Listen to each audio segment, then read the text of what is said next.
The Democratic primary for the mayor of New York City, an election that sets the tone for leadership in one of the nation's largest cities, has drawn major attention. The front-runners, Zohran Mamdani, a 33-year-old assemblyman running on a progressive platform of rent freezes, free childcare and public transit, and Andrew Cuomo, former governor seeking a comeback.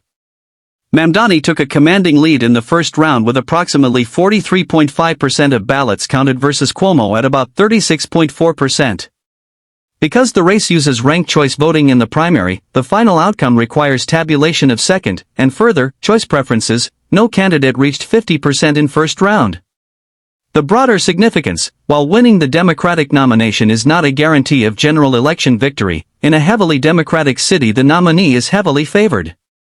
Key issues shaping the contest: affordability, housing, rents, public transit, cost of living, and the city's approach to safety and governance. Mamdani's campaign has tapped into younger voters and progressive energy. What to watch: whether Cuomo remains on the November ballot as an independent, which would complicate the race, and how the ranked choice redistribution shifts the final count. Why it matters.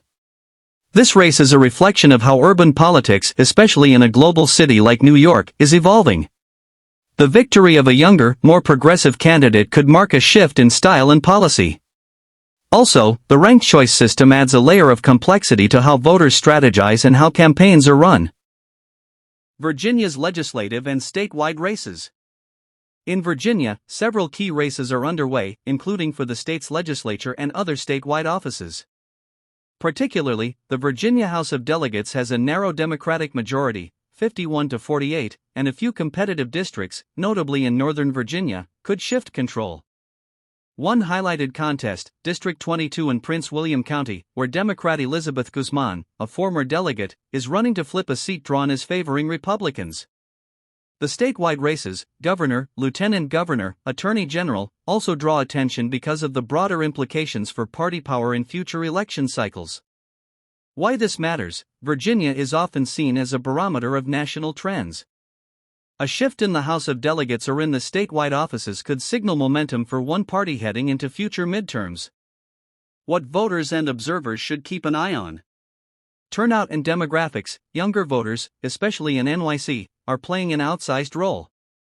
In Virginia, the suburban ring districts may decide the outcome. Voting systems: NYC's ranked choice format means we won't know full results immediately. Patterns in how second choices flow are critical. Independent/third-party candidacies: in NYC, the possibility of Cuomo staying in the race as independent complicates the general election dynamic. Down-ballot effect: in Virginia, it's not just the headline races. Control of the legislature influences policy for years. Policy themes versus politics: in both places, underlying issues, cost of living, housing, governance, public trust, are driving voter sentiment more than ever.